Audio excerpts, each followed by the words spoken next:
How's everyone going? Welcome back to another Coverage 998 MPMR Railway review video. Today we are going to have a look at Auscision Models G-Class, which was released in March 2023. This was supposed to be a 6-month overview. It's going to be closer to a full year by now, so let's see how the model has gone in this longer term review.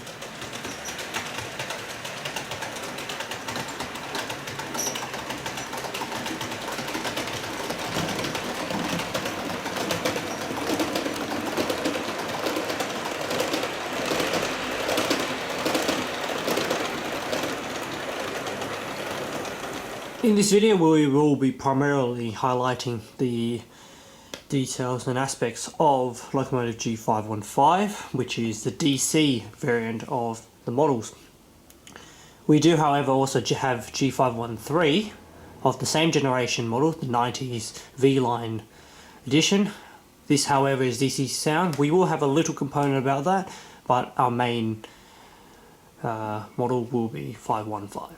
So yeah, the model was released just in time for this year's Sandown the 2023 Sandown Model Railway exhibition, Sandown's Toy and Hobby Show, Train and Hobby Show. So I have to remember that they've changed the name since since we first started to go into the exhibition. These two models were on pre-order, so but yeah. There were a few delays at the beginning due to, with the original video due to having to wait for components and parts under warranty, but with all that ready to go, it's a nice time to finally have a breakdown and see how the models really are. We'll be ideally having a look at the details of the models, the features, what I found to be good and bad of the model. We'll go through some performance testing of its weight, realistic haulage test, slow speed running, and probably a bit of a sound demonstration on the DCC variant. And then a closing off conclusion and changing of the scores, if there are any to change from part 1.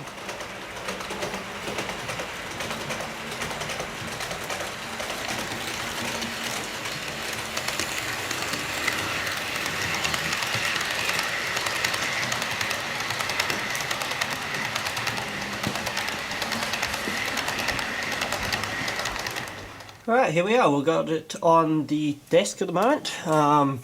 So let's go through our regular procedure of firstly having a quick spin of the model, and then we'll go along and speak about the some of the details and cohesively the goods of the model and the things that can be improved on it. So let's do a quick spin.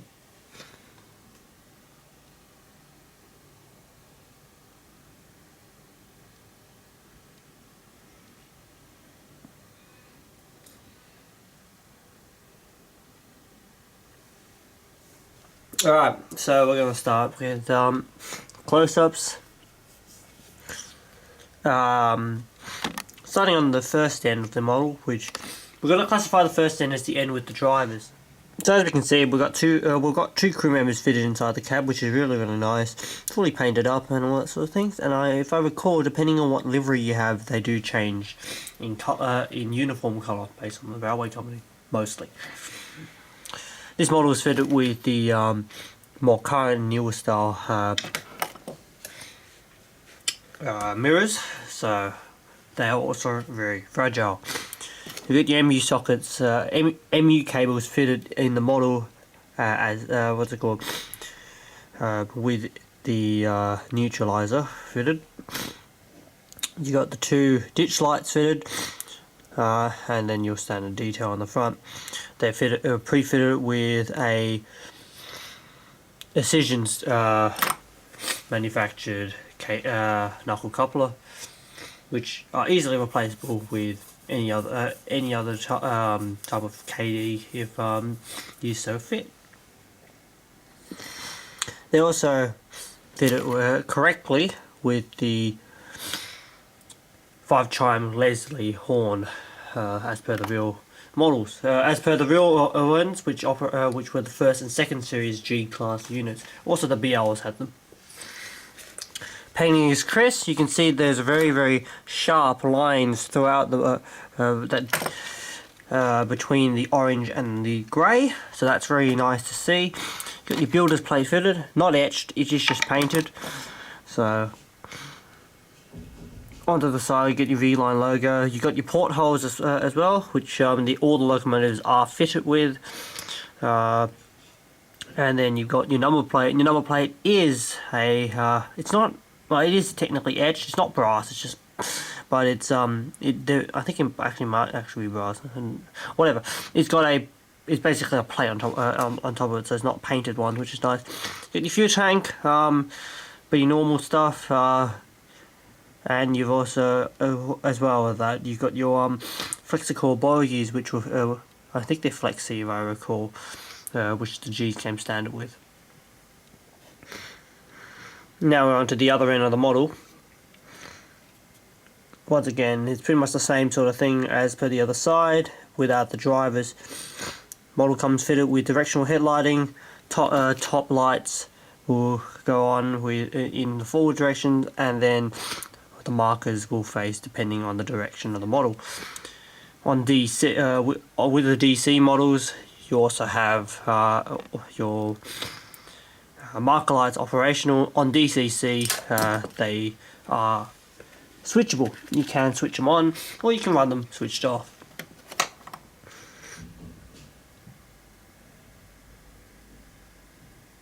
Onto the other side, pretty much the same sort of standard.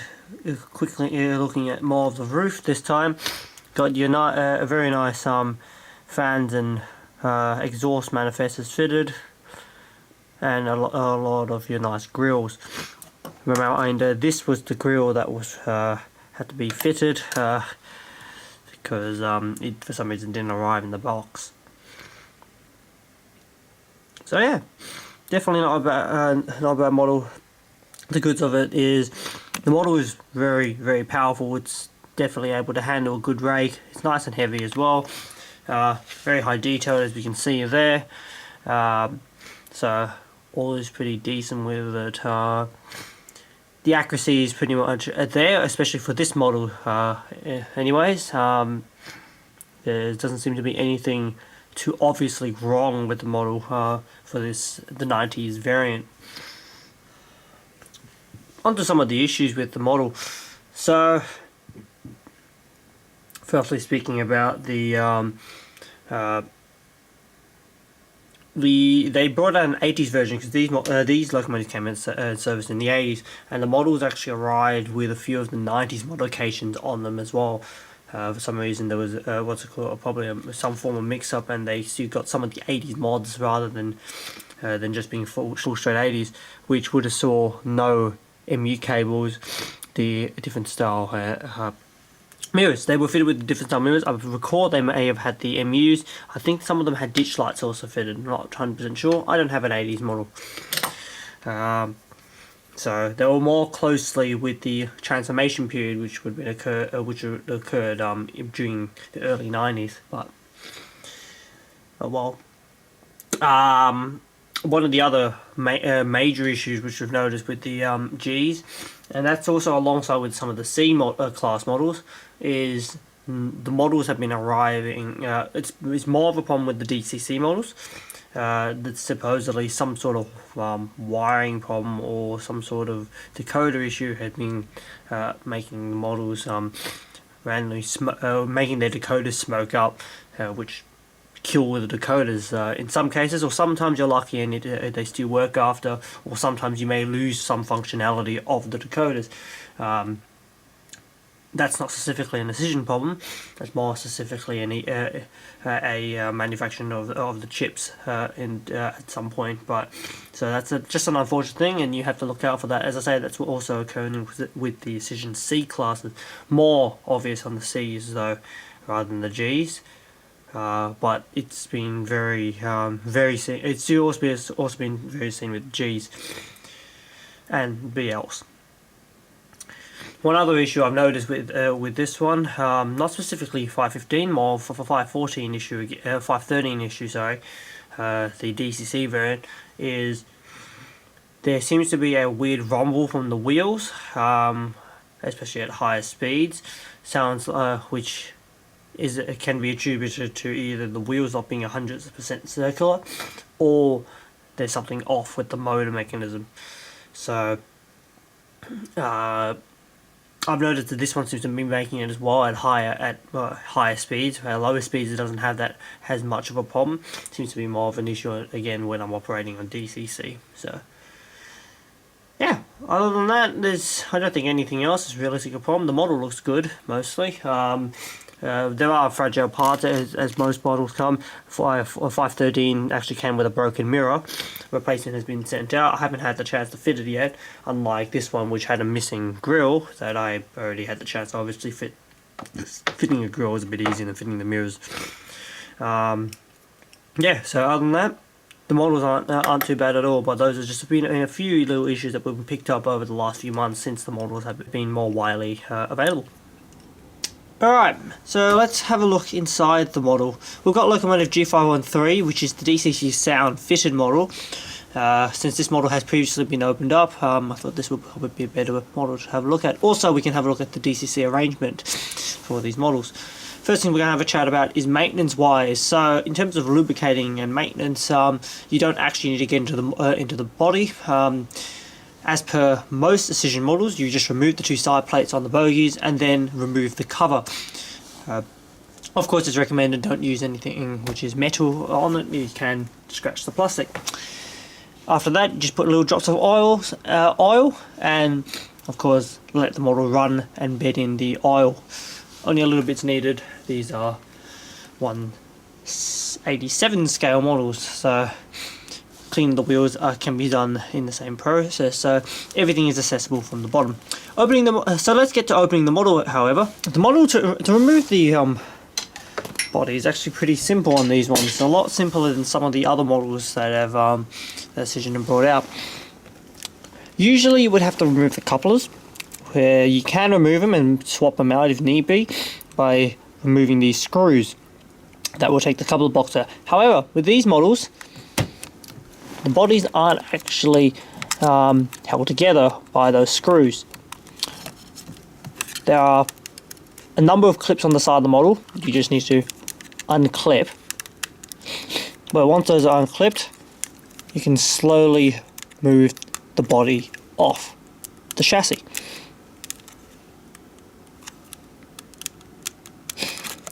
Just be wary of the sand pipes that are on the shell. And there we go, that's the inside of our model.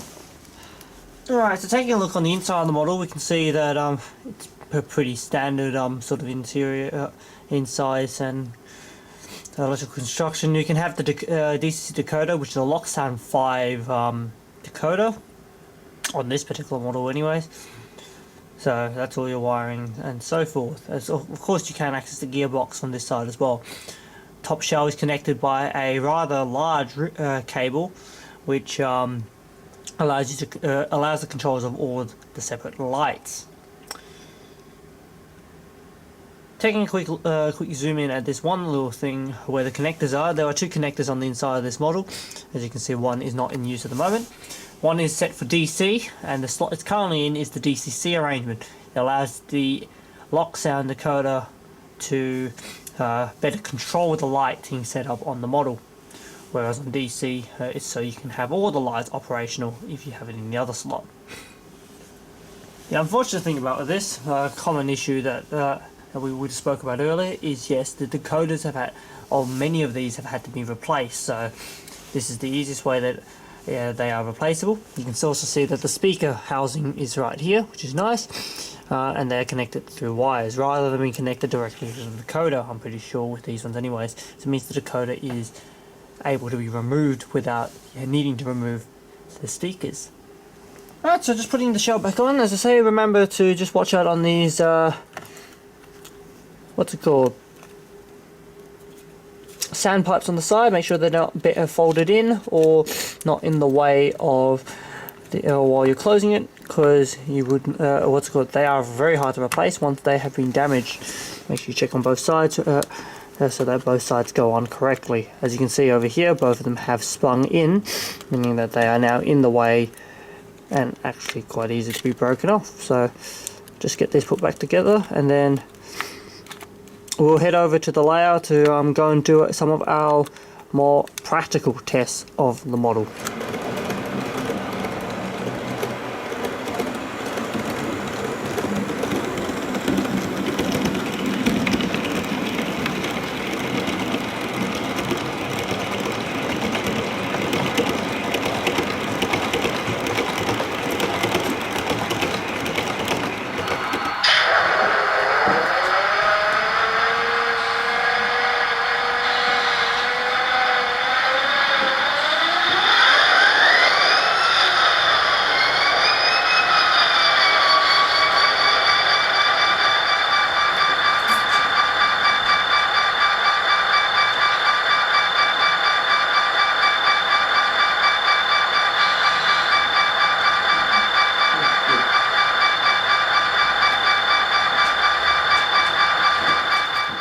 Alright, let's do a weight mass check.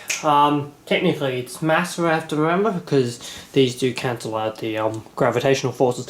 Anyways, our Auscision Models G-Class, this is the non-DCC variant, this is just a regular DC, comes out at 551 grams.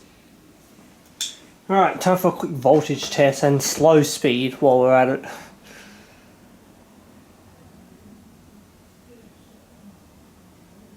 Starting to amp up a bit now. 1 volt. Pretty much a cut on at approximately 1.1 volt, where the model begins to crawl. Not too bad at all. I am running on negative numbers because the wires have been set backwards. But lights at this point are not actually on either. So nice smooth crawler as well. So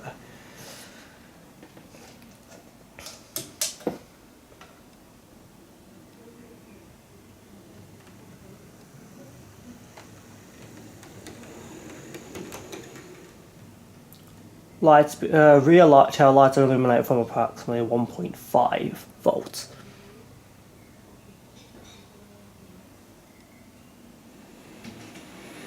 At 50 on the controller, we're using about just over 8 volts.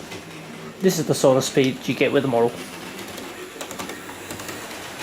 Alright, so we hit time to give it a, as I call it, the realistic pulling, or optimal pulling capacity.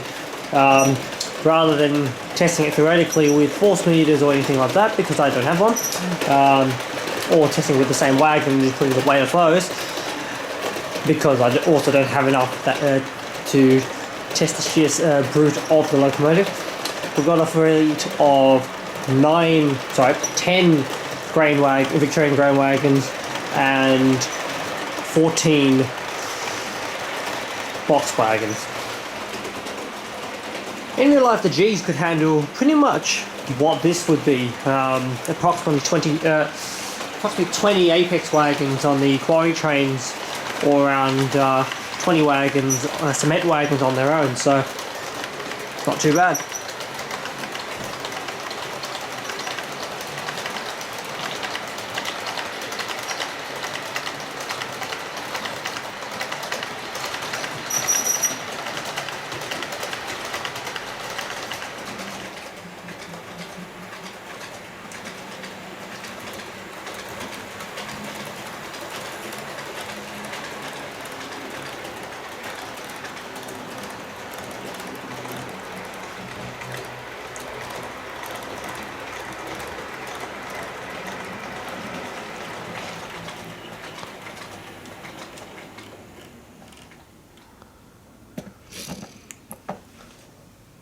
Right, so what can we say? Not a bad model at all. It's definitely handled, well, at least the short term of since the purchase of the model. Unfortunately, there were those few QC issues at the beginning, other than that, seems like they are not too bad anymore. Of course, there is still that decoder, it's the minor decoder issue that's still ongoing, but warranty does cover those sort of issues. Very strong locomotive. They're also rather long as well, so they do have a radius issue with some of the longer wagons, especially if you have tight corners like my layout. Haven't really seen it that much in the video, purely since most of the wagon, I don't have anything that's too long. Primarily things like 80 footers would have more of an issue, and probably something even like the car carriers. Haulage capacity is good, operationally is good.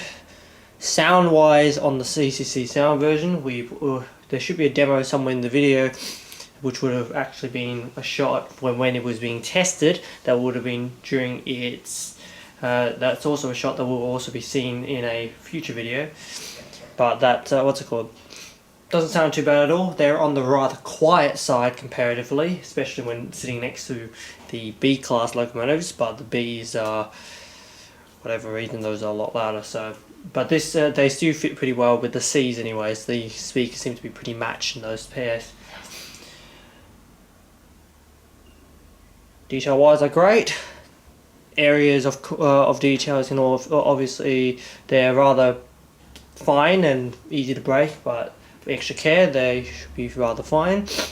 Also very easy to open and maintain if need be, so yeah, definitely not a bad model at all. Be interesting to see how they continue and progress into the future, especially knowing how long some of the other models have lasted. So with that, hope you guys have enjoyed joining us for another review, especially seeing this is the last one for the last video for the year for the channel as well. So with that, we'll let the engine depart. Next up, we'll be returning back to more regular stuff for the channel, I think. So with that, thank you all, and hope everyone has a good holiday.